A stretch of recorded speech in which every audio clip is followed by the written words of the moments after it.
Hi, welcome back for Chapter 3 of One Perfect Summer, my new release. I hope that you enjoyed Chapters 1 and 2. If you missed them, make sure you go back and listen to those first as I read them because it'll make the whole story so much more interesting. You've already met Serenity and Lorelei, and now on Chapter 3 we are going to be in Reagan's point of view. So Reagan, they're all converging on the cabin at Lake Tahoe. So you get to see a little bit about what's going on in each person's life and in their minds as they meet for the very first time. So this is Reagan.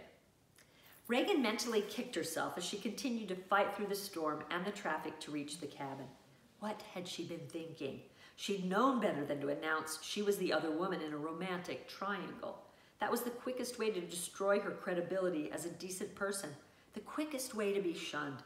Poor Lorelei hadn't even had a chance to get to know her first. Good job making sure your half-sister never has any respect for you, she told herself. But she was lugging around so much guilt, even she didn't feel she deserved respect. And holding back that information would make her feel dishonest on top of everything else. She wasn't a liar, wasn't one to pretend she had any claim on the man she was seeing if she didn't, especially to people she was hoping to have a lifelong relationship with. What was the point of coming here to meet her sisters if she was only hiding who she really was? Truth be told, she was probably also looking for someone who'd understand, who'd believe she hadn't meant for anything like that to happen. She'd felt exactly as Lorelei did. A married man was simply off limits, but somehow Drew had worked his way through her defenses. She still wasn't sure how. Wait, what? You've never done anything you regret? She asked Lorelei.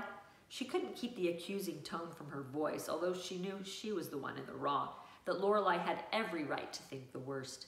Nothing like that, Lorelei responded. Your situation is vastly different from mine. Your husband is probably the only man you see on a daily basis. It was a weak defense, something she'd already pointed out, but it was the best she could muster. I wish you'd quit painting me as being so insulated and out of touch with the rest of the world. I have neighbors, male friends, and associates. I could find someone to...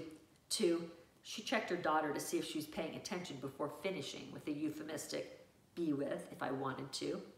No doubt Lorelei assumed Reagan had been having sex with Drew on a regular basis, but they'd only been together like that once. A week ago, they'd been working late when the feelings they had for each other had somehow boiled over. Reagan had been devastated afterward. She'd worked from home the next few days so she wouldn't have to see him before leaving on this trip. Because she cared about Drew, because she wanted him more than anyone she'd ever known, she knew she had to stay away until she could overcome her emotions, or it would only happen again. Except that you're deeply in love with your husband. Why would you want to? She asked Lorelei. You've told me how wonderful Mark is. Not all of us are as lucky as you. Yeah, I'm lucky all right, she snapped, about as lucky as Drew's wife. Reagan felt her eyebrows jerk together. What are you talking about? She pinched the bridge of her nose before dropping her hand. Nothing. Tell me, Reagan insisted. Lorelei twisted around to look at her daughter again. I can't. Not right now. What, Mommy? Lucy said. She faced front. Nothing, honey. Reagan studied her new sister as much as driving through this terrible weather would allow. Is something going on between the two of you? She nodded. Since when? 2 weeks, 6 days, and she screwed up her face as though struggling to get the timing correct. 3 hours ago. Don't tell me he's seeing someone else. Once more, she glanced back at her daughter, but she must have felt Lucy was no longer paying attention because Lorelei nodded. You're kidding me. I wish I was, she said bitterly. A sign listing the mileage to Incline Village came up on the right, but the numbers were partially covered with snow. Reagan hoped they were getting close. Let me guess. It was someone at his work. Lorelei shot her a sullen glance. No. A neighbor? Worse. What could be worse than that? My best friend would be worse. Reagan gaped at her. She's my ex-best friend now, of course. No wonder Lorelei had reacted so badly when Reagan confessed her own situation. I'm sorry. Lorelei said nothing. How did you find out? Reagan asked. He told me. Right when we were planning this trip? Just after. Reagan's phone chimed, but she ignored it. She was pretty sure it would be Drew. He was dying to get hold of her, had called and messaged her many times since that night in his office. I'm surprised you still came. I had to come. I felt like I was suffocating in that house with him. Lowering her voice, Reagan tried to choose her words carefully. Did you have any clue something like that might be going on? None. I see. She used the rearview mirror to check on Lucy. Lorelei's daughter seemed completely preoccupied with her sucker, but Reagan turned up the music just in case. Are you going to stay with him? I don't know. He claims he's sorry. He's begging me not to leave. Doubt concerning a man she'd never even met made Reagan hesitate. Do you believe he'll be true to you in the future? Lorelei raked her fingers through her long, dark hair. I don't know anymore. I don't seem to have any confidence in a love I would have staked my life on less than a month ago. But I have a child to think about, and I'm not sure I want to step out of the way so my best friend can replace me.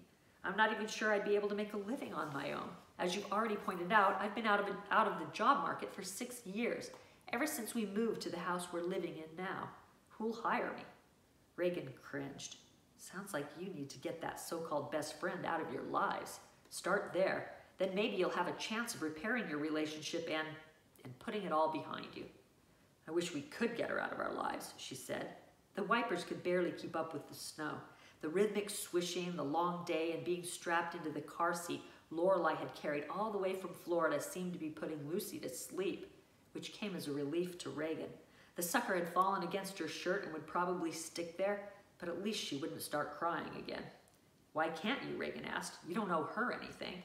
Lorelei caught her eye and mouthed, She's pregnant. Reagan felt her jaw drop.